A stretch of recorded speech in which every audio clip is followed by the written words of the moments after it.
মানুষ বলে না যে ও তোমার সাথে ভুল করলো, এত কিছু তোমাকে বলে গেল, তুমি কেন এটার জন্য ওকে কিছু বললে না, বা কেন ওর প্রাপ্য শাস্তিটুকু তুমি দিলে না।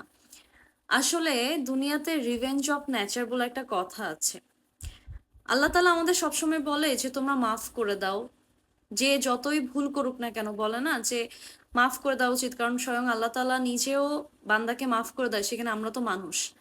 কিছু কিছু ভুল বা কিছু কিছু খারাপের আসলে মাফ হয় না। তারপরেও আমরা অনেকেই আছি যারা আমরা মানুষের কোনো ক্ষতি করি না বা মানুষকে কোনো কিছু বলি না, বা যে যার ইচ্ছা মতো একটা ভুল করে থুয়ে চলে যায়, আমাদের জীবনটা একদম নষ্ট করে দিয়ে যায়, বা অনেক অনেক কিছু করে। যারা কোনো রিভেঞ্জ না নিয়ে প্রকৃতির বিচারের উপরে ভরসা করে বা আল্লাহ তালার বিচারের উপরে ভরসা করে, ট্রাস্ট মি, তারাই দিন শেষে জিতে যায়।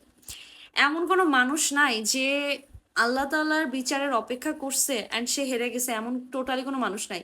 দুনিয়াতে হোক আখিরাতে হোক, অবশ্যই যে ভুল করবে তার শাস্তি সে পাবে, 100% পাবে।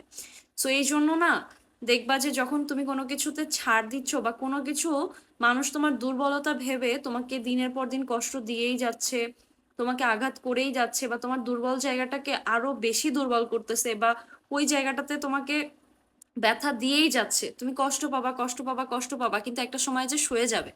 কিন্তু মন থেকে কিন্তু সেই জিনিসগুলো মুছে ফেলা যায় না।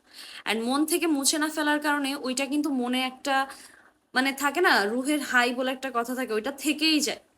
সো একদিন দেখবা যে ঠিকই দুনিয়াতে আসলেই প্রত্যেকটা, মানে ভুলের বা প্রত্যেকটা পাপের শাস্তি মানুষ দুনিয়াতে পেয়ে যায়, এটা 100% হয়।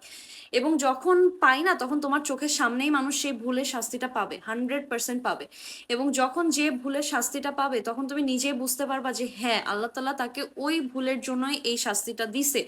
এবং এই যে নেচার অফ রিভেঞ্জ বলে যে কথাটা, এটা হবেই, প্রকৃতি তার বিচার করবেই। কখনো কারোর সাথে কেউ অন্যায় করে সে পার পেয়ে যায় না। আজ হোক, কাল হোক, 2 বছর পরে হোক, 10 বছর পরে হোক, 20 বছর পরে হোক, বা শেষ বয়স হোক, সে তার ভুলের শাস্তি এই দুনিয়াতেই পেয়ে যায়। অ্যান্ড এটা যখন তোমার সাথে হবে, তোমার সাথে কেউ অন্যায় করার পরে সে অন্যায়ের শাস্তি পাবে, তোমার যে অন্তর থেকে যে তৃপ্তিটা আসবে না, মানে যে শান্তিটা আসবে, এটা আসলে অটোমেটিক্যালি আসবে। এবং তুমি নিজেই বুঝতে পারবে, অ্যান্ড তুমি নিজেই আল্লাহ তাআলার কাছে শুকরিয়া আদা করবা যে আল্লাহ, তোমার উপরে সেদিন আমি বিশ্বাস করেছিলাম বা তোমার উপরে ছেড়ে দিয়েছিলাম বলেই তুমি এত সুন্দর করে তাকে শাস্তিটা দিছো। সো ট্রাস্ট মি, যে কেউ যখনই অন্যায় করে যাবে, কষ্ট পাইলেও কখনো ওই জিনিসটা নিয়ে ভাববা না যে তোমার ভুল, বা ওই জিনিসটা নিয়ে ভাববা না যে মানুষ কেন আমার সাথে ভুল করেছে, বা আমার জীবনে কেন এত কষ্ট হয়, এত খারাপ কিছু হয়। আমি লিটারালি সোশ্যাল মিডিয়াতে কখনোই আমার পার্সোনাল লাইফ নিয়ে শেয়ার করি না। অলওয়েজ আমি জাস্ট কিছু ব্লগিং করি, কিছু গেট রেডি ভিডিও শ্যুট করি, তোমাদের সাথে শেয়ার করি, বা কোথায় ঘুরতে যাচ্ছি, কোথায় ভালো কোনো খাবার বা ভালো কোনো রেস্টুরেন্ট ক্যাফে এরকম লোকেশন দেখলে আমি শেয়ার করি। বাট আমি একটা মানুষ, তোমরা শুধুমাত্র আমার হ্যাপি ফেসটাই দেখো, তোমরা আমার কখনো স্যাড ফেসটা দেখোই না, বা দেখাই না, আমি শো করি না। তো আমি নিজেও আমার লাইফে এত কিছু পার হয়েছে, এত কিছু পার হয়েছে, আমি কখনো কোনো দিন কারোর কোনো ক্ষতি করি নাই, কখনো কাউকে ডিরেক্ট কোনো কিছুর জন্য চার্জ করি নাই, বা কখনো কাউকে না কোনো কিছুর জন্য আমি শাস্তি দেওয়ার চেষ্টাও করি না। আমি সবসময় আল্লাহ তাআলার উপরে ছেড়ে দিছি।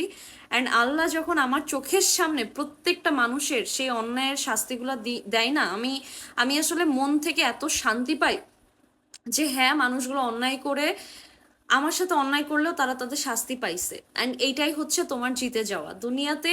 এইভাবে জিতে যাওয়ার মধ্যে যে শান্তি, এটা অন্য কিছুর মধ্যে শান্তি নাই। So trust the process, trust to your Allah Taala, your god. Just দেখবা যে অনেক অনেক বেশি শান্তি লাগবে। আল্লাহ হাফেজ।